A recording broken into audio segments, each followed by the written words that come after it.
I'm Garthem DeAngelisem. I'm the lead producer on XCOM Enemy Unknown. All attempts to contact the invaders thus far have failed. Their only purpose seems to be destruction and chaos. One fact is quite clear. The militaries of the world are severely outgunned. Yeah, so for our game, we're actually trying to straddle that line. We did a really diligent job of upholding some of the core pillars of the original game that would cater to the most hardcore XCOM fan. We have a lot of developers on the team that see the original as holy, and we said we need these certain things from the original, and we need to reimagine them and have them in our game. Things like turn-based combat, the strategy layer where you run your own base, the fog of war, permanent death, these really powerful components of that game. And we have them in our game in spades, and we think hardcore fans are going to like that. With that said, we wanted to, game design has evolved over the past 15, 18 years. Narrative, we wanted to do some new things. We wanted to do things visually. We have a fully 3D world now, so we have mechanics from a shooter where you have the camera directly behind the person shooting at the alien, or dynamic cameras swooping down into the battlefield that really give it this exciting cinematic feel. Blending things like that with the pillars of the original, I think, is sort of what makes the reimagination of Enemy Unknown pretty magical.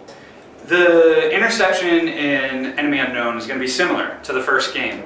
It's going to be a short sequence that leads to these really, really cool different types of combat missions where UFOs have now been wrecked and crashed, and you can explore them on the ground with your soldiers.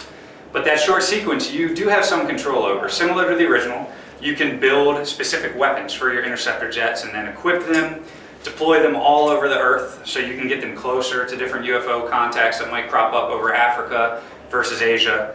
But on top of that, you can also build interceptor consumables, and this is new to our game. If you choose to, you can build these items that you can use in real time during interception. So you can increase the aim of your jet while you're flying after these UFOs, or ensure that your jet will dodge the next two bullets from the UFO, or increase the tracking of your interceptor so they'll move in closer to the UFO, which when you combo that with certain weapons, really increases the potency of the weapon. So there's still some things you can do to make interception pretty exciting. Right, no, absolutely. So we don't have specific manufacturing of ammo clips back at base where every single bullet you have to build and manufacture. Instead, we have a mechanic where you can run out of ammo in a particular mission, but you can reload. However, the fact that you can run out of ammo in the middle of a turn, you need to then consume a turn to reload, which means you cannot fire on an alien that turn. It really adds this sense of tension and balancing ammo consumption every single move while you're in combat. We felt that this was a little bit cleaner than having to manufacture every bullet back at base. It's a lot of fun. It adds an interesting decision while you're in the combat map, and we're excited about it. You can take one soldier. We're really changing things, but no, I'm just kidding. You can start out with 4 soldiers, and you can eventually upgrade that to 6. And I know that's smaller than the original UFO defense, but we did that for a few reasons. When you had a massive squad in our version, we actually tried prototyping it with 10, 12 soldiers, and we found that the battles would simply just go on too long. They would drag on. They would become a little bit boring. And it's very important that you keep the interest level high as you're going through these maps. And 6 was a sweet spot. In addition, we added content to the soldiers. Not only can you load out your soldiers with unique weapons and armor like in the original, but you can also level them up in almost an RPG-like system, which the original did not have. You can give them unique gameplay capabilities. They get assigned a class, so they play in a slightly different way. And as we were playing with each class and these soldiers, it's really fun to combo their abilities together. If you have beyond 6, it starts becoming a little bit of a burden to handle.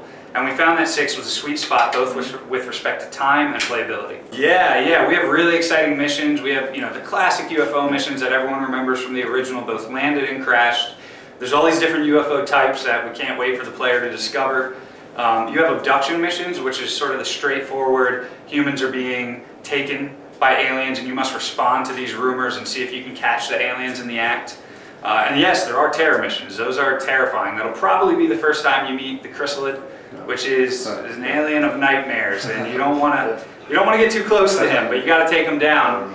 And then we have special missions as well that are very different from the original. We have these objectives that are given directly from the council, which is the funding council that gives you the resources to do everything you want to do in base. And they may ask you to go disarm an alien bomb that Thin Men are planting, or they may ask you to rescue a VIP that has psionic capabilities. There are these cool sub-objectives that you can also go on. Yeah, absolutely. I think fans will be happy. We have a lot of the classic weapons plus some new stuff. The resources, we allude to the original with respect to alloys and Illyriums and things like that. We have research reports and archives that the players can explore and read where we're referencing content from the original.